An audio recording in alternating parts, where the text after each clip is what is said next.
नमस्कार, आप सभी का स्वागत है आपके अपने YouTube चैनल तथागत एडुजोन पर। आज हम बात कर रहे हैं उत्तर प्रदेश समीक्षा अधिकारी सहायक समीक्षा अधिकारी के जो प्रीवियस ईयर क्वेश्चन पेपर हैं उनको देख रहे थे। तो उसमें आज 2013 का जो सामान्य हिंदी हुआ था प्रारंभिक परीक्षा में उसको हम देखेंगे। ये अभी जो हमारी रिवीजन श्रृंखला चल रही है जिसमें हम पुराने ईयर्स के क्वेश्चन पेपर देख रहे हैं, तो इसमें आर के जो 2013 तक हुए थे उसमें शायद 2017 वाला हमारा छूटा, तो उसको बीच बीच में किसी दिन कर लेंगे। अभी आने वाला जो एग्ज़ाम है वो मैक्सिमम लोग बिहार पीसीएस दे रहे हैं या फिर राजस्थान पीसीएस भरा है, और उसके बाद में पेट आएगा। आरओ की जो संभावित डेट है अक्टूबर में तो नोटिफिकेशन आएगा और दिसंबर में एग्ज़ाम होगा। तो हम करेंगे ये कि तब तक बिहार पीसीएस के लिए करंट अफेयर्स प्लस पीवाईक्यू और भी जो हमें लग रहा है स्टैटिक जीएस से पोर्शन करा सकते हैं वो पूरा कराया जाएगा। बाकी राजस्थान के पीवाईक्यू प्लस करंट अफेयर्स इतना चीज़ें यहाँ करा दी जाएंगी। उसके बाद हम फिर लगेंगे अपने आरओ पर। तब तक के लिए स्टैटिक जीएस के जो क्वेश्चन रहेंगे वो पोर्शन हम लेकर के आते रहेंगे। पॉलिटी चल रहा है आपका, पॉलिटी आप करिए, उसके बाद के बाकी धीरे धीरे चलता रहेगा। ठीक है, तो शुरू करते हैं। जो हमारा पहला प्रश्न है आज का, यमुना का पर्यायवाची क्या है? तो ऑप्शन डी कालिंदी।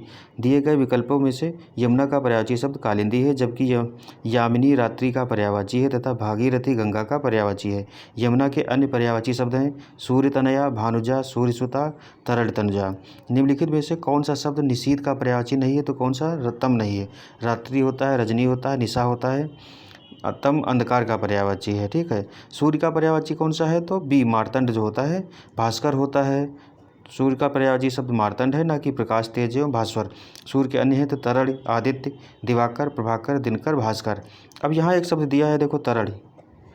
तरल शब्द जो है सूर्य का होता है। उसके बाद में हम तरल तनुजा जो होता है ये यमुना का पर्यायवाची दिया है। तो ये शब्द जो है कन्फ्यूजिंग करने वाले रहते हैं। और एक तरड़ी जो होता है वो नाव का होता है। निम्नलिखित में कौन सा शब्द अरविंद का पर्यायवाची नहीं है? तो कौन सा है? मिलिंद जो है वो अरविंद का पर्यायवाची नहीं है। तो मिलिंद जो है अरविंद का पर्यायवाची नहीं है। पंकज है, जलज है, अंबुज है। इसमें क्या है? तो विकल्पों में मिलिंद अरविंद का पर्यायवाची नहीं है। अरविंद का आशय कमल से है। अरविंद के पर्यायवाची शब्द हैं कमल, पंकज, जलज, अंबुज, सरसिज और कौन? राजीव, अम्भोज, सरोज, नलिन। जबकि मिलिंद भौरा का होता है। ठीक है, अगला जो क्वेश्चन है पर्यायवाची शब्द, तो डी जो है समानार्थी होते हैं। जो पर्यायवाची शब्द होते हैं एक समान अर्थ प्रकट करने वाले जो होते हैं वो पर्यायवाची होते हैं। पर्यायवाची शब्द का आशय समान अर्थी से होता है। वे शब्द जिनके अर्थों में समानता हो पर्यायवाची शब्द कहे जाते हैं। इन शब्दों को समानार्थी शब्द भी कहा जाता है। प्राची का पर्यायवाची शब्द कौन सा होता है? तो सी पूर्व होता है। प्राची का पर्यायवाची कौन सा हो जाएगा? पूर्व हो जाता है। तरंग शब्द का पर्यायवाची कौन सा है? तो उर्मी होता है तरंग का।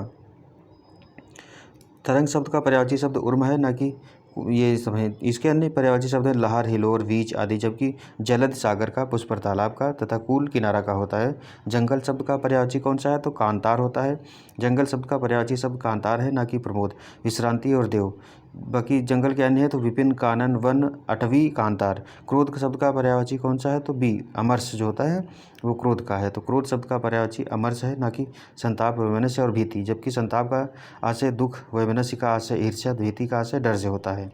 अगला बिजली शब्द का पर्यायवाची नहीं है, तो कौन सा है? वितुंदा नहीं है, दामिनी है, चंचला है, तड़ित है। उसके बाद में दामिनी, चंचला और तड़ित बिजली के पर्यायवाची शब्द हैं। इसके अन्य पर्यायवाची दिया है चपला, क्षणप्रभा, सौदामिनी। जबकि वितुंदा होता है वो हाथी का पर्यायवाची होता है। प्रत्यक्ष शब्द का विलोम कौन सा है? तो परोक्ष होता है। प्रत्यक्ष के शब्द का विलोम शब्द परोक्ष है, ना कि अप्रोच। सुंदर और अप्रत्यक्ष, अप्रोच का भी अर्थ भी प्रत्यक्ष है। सामान्य शब्द का विलोम क्या है? तो डी विशिष्ट होता है। सामान्य शब्द का विलोम शब्द विशिष्ट है, श्रेष्ठ, सर्वज्ञ और साधारण इसके विलोम शब्द नहीं है। जबकि साधारण का विलोम असाधारण, सर्वज्ञ का विलोम अज्ञ और श्रेष्ठ का विलोम निम्न होता है। अमर शब्द का विलोम कौन सा है? तो मर्त्य होता है। उपकार का शब्द कौन सा है? तो अपकार होता है विलोम। उसके बाद अगला है तिमिर शब्द का विलोम कौन सा है? तो आलोक होता है। उक्त शब्द का विलोम कौन है? अनुक्त हो जाएगा। उसके बाद में अगला है कि उपयुक्त का जो होता है अनुपयुक्त होता है। ठीक है, निर्दय शब्द का विलोम कौन सा है? तो सदय शब्द है। उन्मीलन शब्द का विलोम कौन सा है? तो निमीलन है। उत्कर्ष का कौन सा हो जाएगा? तो अपकर्ष होता है। आविर्भाव का तिरोभाव होता है। जबकि विभाव का अनुभाव होता है। वाक्य में वर्तनीय शुद्धियाँ हैं, तो कौन सा शुद्ध वाक्य है? तो इसमें ए जो है आइंस्टीन के पास विलक्षण बुद्धि थी। इसमें दिए गए विकल्पों में आइंस्टीन के पास विलक्षण बुद्धि थी, यही शुद्ध वाक्य है। अगला है कौन सा वाक्य शुद्ध है? तो इसमें सी शरद काल में चंद्रमा की शोभा देखने योग्य होती है। इसमें सब में कुछ ना कुछ गलतियाँ दी गई हैं। ठीक है, अगला दिया है कौन सा वाक्य शुद्ध है? तो बी दही खट्टा है। ये 2013 में जो क्वेश्चन आया था तो बच्चों के बीच में सबसे ज़्यादा विवादित क्वेश्चन यही रहा था, क्योंकि हमें याद है जब 2013 वाला प्री हुआ था तो दही खट्टा है या खट्टी है, इसको लेकर के इसमें विवाद था, तो खट्टा ही आयोग ने माना था। ठीक है, दिए गए विकल्पों में दही खट्टा है वह शुद्ध है। ध्यातव्य हो कि दही शब्द पुल्लिंग के अर्थ में प्रयोग किया जाता है। दूध एवं दूध से बने पदार्थ पुल्लिंग होते हैं। कौन सा वाक्य शुद्ध है? तो डी, सुरेश के लिए एक पत्र लिखना है। तो निर्दिष्ट विकल्पों में से सुरेश के लिए एक पत्र लिखना है शुद्ध वाक्य है, जबकि अन्य विकल्प व्याकरण की दृष्टि से त्रुटिपूर्ण हैं। कौन सा वाक्य शुद्ध है? तो बी, यह आंखों देखी घटना है। अगला कह रहा है कि यह आंखों देखी घटना है शुद्ध वाक्य है। ध्यातव्य हो कि आंखों की उपयोगिता देखने में ही होती है, अतएव इसके साथ किसी भी कारक की विभक्ति का प्रयोग उचित नहीं होगा। फिर कह रहा है अशुद्ध वर्तनी वाला शब्द कौन सा है? तो इसमें बी, निश्चेष्ट जो है यह शुद्ध है। तो पारलौकिक सही है, दुर्धर्ष सही है, आशीर्वाद भी सही है। फिर निश्चेष्ट का कौन सा होता है सही? तो अशुद्ध वर्तनी निश्चेष्ट है, जिसका शुद्ध रूप ये निश्चेष्ट इस तरीके से लिखा जाता है। शुद्ध वर्तनी वाला शब्द है तो कौन सा है? धोबिन जो होता है ये सही है, ये वाले सारे गलती हैं। शुद्ध वर्तनी वाला शब्द कौन सा है? तो बी, भागीरथी होता है, भागीरथ नहीं होता है। अगला दे रहा है कि शुद्ध वर्तनी वाला शब्द कौन सा है? तो सी, विरहिणी होता है। विरहिणी नहीं, ना ही विरहाड़ी, विरहिणी नहीं, विरहिली होता है। ठीक है। अगला है अशुद्ध वर्तनी वाला शब्द कौन सा है? समुज्ज्वल होता है। तो समुज्ज्वल इस तरीके से टी जो ऑप्शन दिया है इसके तरीके से लिखा जाता है। अशुद्ध वर्तनी वाला ये अशुद्ध वर्तनी वाला पूछ रहा है तो समुज्ज्वल ये हो जाएगा। इसका कौन सा अशुद्ध वर्तनी वाला? समुज्ज्वल है, जिसका शुद्ध वर्तनी क्या हो जाएगा? तो समुज्ज्वल जो दिया है ऑप्शन सी जो बी दिया है ये सही हो जाएगा। ठीक है। अन्य शब्द प्रज्वलित, उज्ज्वल शुद्ध वर्तनीगत है। ठीक है।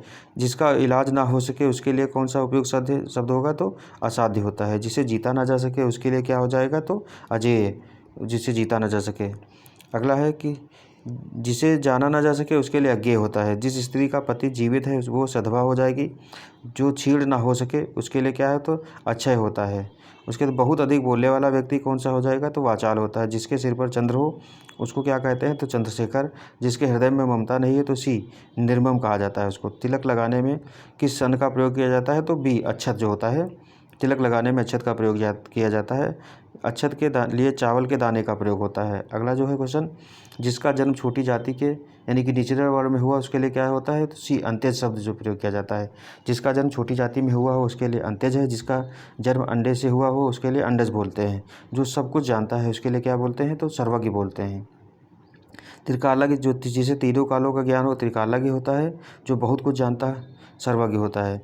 कौन सा शब्द तत्सम नहीं है? तो डी जो है, रात तत्सम नहीं है। मनोज है, दिनेश है, इंदु है, सारे तत्सम शब्द हैं। रिक्त यानी कि तिक्त शब्द का तद्भव कौन सा है? तो तीता जो होता है ये इसका तद्भव हो जाएगा। तीखा है, तिक्ता है, तिरखन है।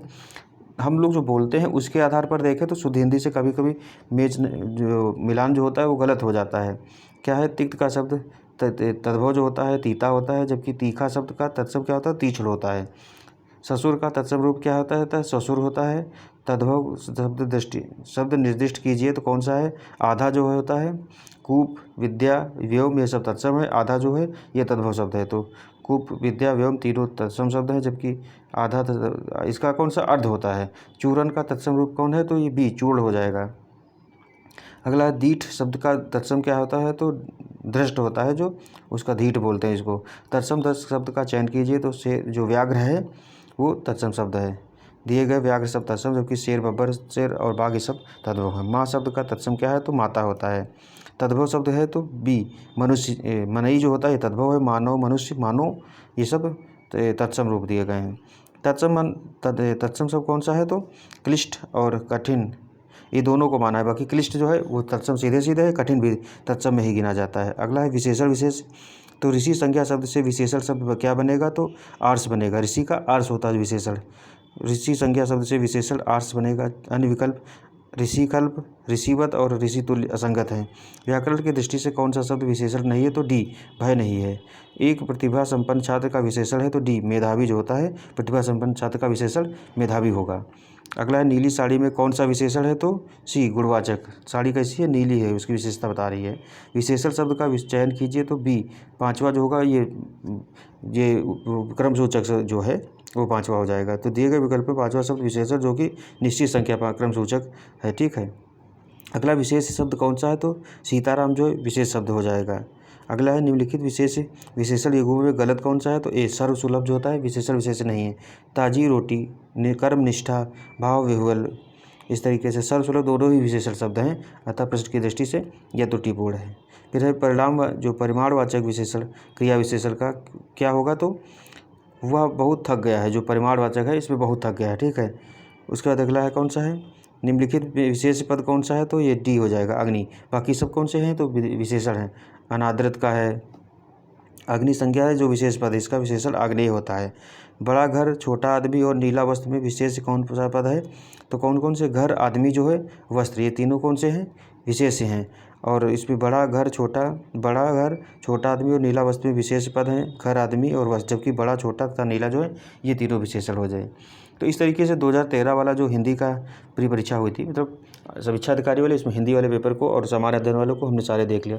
2021 से लेकर के 2021, 16 वाला जो दोनों हुए थे, उसके बाद में फिर 14 के बाद 2013, इस तरीके से हमने इनके सारे चार पेपर करके देख लिए हैं।